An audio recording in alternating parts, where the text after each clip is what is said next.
ইনকলাব জিন্দাবাদ জিন্দাবাদ জিন্দাবাদ রাস্তাঘাটের নামত চলি থাকা ব্যাপক দুর্নীতি বন্ধ করো পঞ্চায়েতের জড়িত চলি থাকা ব্যাপক দুর্নীতির বিরুদ্ধে সর্বস্তরে পঞ্চায়েত প্রতিনিধির জড়িত চলি থাকা ব্যাপক দুর্নীতির বিরুদ্ধে সর্বস্তরে এক হোক ইনকলাব জিন্দাবাদ পঞ্চায়েত প্রতিনিধিকে সকলে করে থাকা দুর্নীতির বিরুদ্ধে সর্বস্তরে এক হোক এক হয়ে এক তীব্র গণতান্ত্রিক আন্দোলন গড়ি তোলক পুনর রাস্তা নির্মাণের ব্যবস্থা করক দালাল রূপী ঠিকাদার হাই হাই দালাল রূপী ঠিকাদার হাই হাই দালাল রূপী পঞ্চায়েত প্রতিনিধি হাই হাই পঞ্চায়েতের জড়িত চলি থাকা ব্যাপক দুর্নীতির বিরুদ্ধে সর্বস্তর এক হোক ইনকলাব জিন্দাবাদ এই যিটো আমাৰ এই ৰাস্তা প্ৰায় 150 মিটাৰ বা 200 মিটাৰ দীৰ্ঘ হ'ব কিমান টকা প্ল্যান এষ্টিমেট মতে ৰাইজে একো নাজানে ৰাইজৰ অভিযোগ মতে প্ৰায় এই ৰাস্তাটো 2-3 বাৰকৈ মানে বিক্ৰী কৰা যেন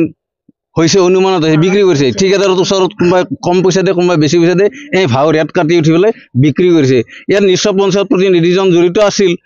সেইকাৰণে এই দুৰ্দশাটো হৈছে ৰাইজৰ আমি ভাবোঁ যে ইয়াৰ উচিত এটা তদন্ত হ'ব লাগে যি তদন্তৰ দ্বাৰাই ৰাইজ উপকৃত হয় মই আমাৰ স্থানীয় বিধায়ক সন্মানীয় ভৱেশ কলিতা দেৱক মই টানি অনুৰোধ জনাম যে জয়ন্তীপুৰ গাঁও পঞ্চায়তত যিমানবোৰ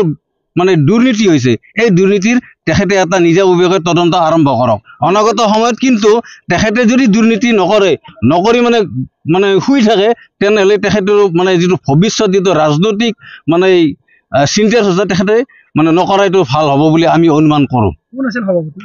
ইয়াৰে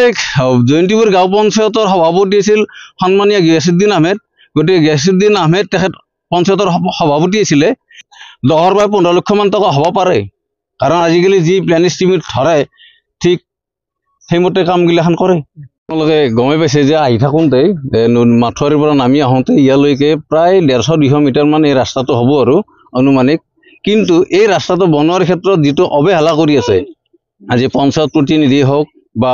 ঠিকাদাৰ ৰূপী দালালেই হওক যি ধৰণে অনীহা প্ৰকাশ কৰি আছে ইতিমধ্যে ৰাস্তাটো প্ৰায় জৰাজীৰ্ণ অৱস্থা মানে এটা গতি কৰিছে এইটো হ'ল আমাৰ জয়ন্তীপুৰ গাঁও পঞ্চায়তৰ অন্তৰ্গত 4 নম্বৰ পিতাম্বৰ হাটবজালি ৱাৰ্ড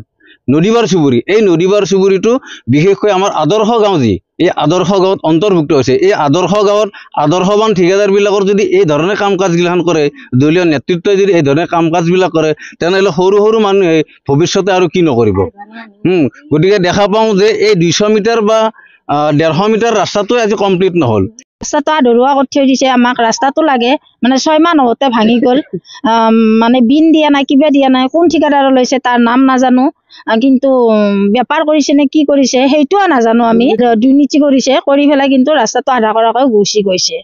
এতিয়া আমাক ৰাস্তাটো ভালদৰে লাগে সেইখিনিয়ে আমি